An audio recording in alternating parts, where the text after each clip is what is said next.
За би бол энэ хорооны гишүүн биш. Гэхдээ Баярмаа гишүүний өргөн барьж байгаа хуулийн төслийг дэмжиж гар үсэг зурсан юм байна.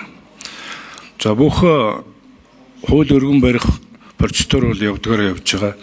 Бид энэ талаар бол үг хэлмээргүй байна. Зүгээр болсон явдлыг эргээд харах юм бол хувь хүний орлогын албан татвар өндөр байгаа нь харагдаж байгаа юм л та. 10% өндөр байна. 1% болгол яасан бэ гэдэг саналыг petition дээр 100 мянган хүн дахиад тэр хугацаа байсан бол хэдэн 100 мянгач болох байсан юм. Ингээд тэр хувь иргэдийн орлого бага байна гэдэг нь харагдаад байна. За тэгээд үүнийг дэмжиж явсан гишүүн маань өнөөдөр хэтрүүлж хэлэх юм бол одоо шүүх хурлаар яриул нэг хариуцагч юм шиг. За нэг 2.7 их найдын гэп нүх гарцсан чинь тэрийг Баярмаа одоо хаанаас ч юм олж нөхөж таглах гээд байгаа юм шиг. Ингээд хоёр том өргүүлэх гээд байгаа юм шиг ийм дүр зураг харагдаад байгаа байхгүй. Энэ бол засгийн газрын татврын бодлого шүү дээ. Энэ өөрөө улс төрийн шийдвэр байхгүй. Тэгээд одоо ингээ гишүүдийн авч явж байгаа хуулийн төслийг засгийн газрын дундаас нь болоогоо авчдаг. Тэгээд иргэдийн хүсэл цаана байгааг ерөөс стооцоод тэгээд дунд нь замхруулаа хийчихэд байгаа байхгүй.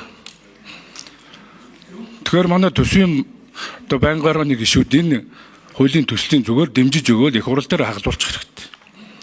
Тэр хооронд ард иргэдийн хөвслийг санал асуулгаар за тэр сошиал медиагаар сайн харах хэрэгтэй. За нэг ийм дүр зураг харагдаад байна. Тэгэхээр энэ бол үндсэндээ бараг хуулиараа явах юм бол дүрмээр явах юм бол тэр 2.7 их найдыг мөргүүлэх тухай маргаан болоод дуусна.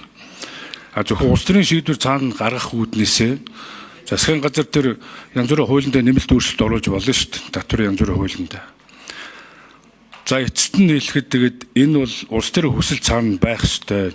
Хэрэв улс төрийн хүсэл байхгүй бол энэ унж таарнаа. За тэгээд арч намын гишүүд бол ард түмнийхээ хүслийг дэмжиж ийм хуулийн төсөл авч орж ирэхээр янз бүрийн байдлаар ингээд техникийн асуудлууд ярьдгаа болох хэрэгтэй байна. За ингээд гарын үсэг зурсан гишүүний хувьд Баярмаа гишүүний оруулж ирж байгаа энэ төслийг байнгын хороогоор дэмжиж өгөөсэй гэж хүсэж байна.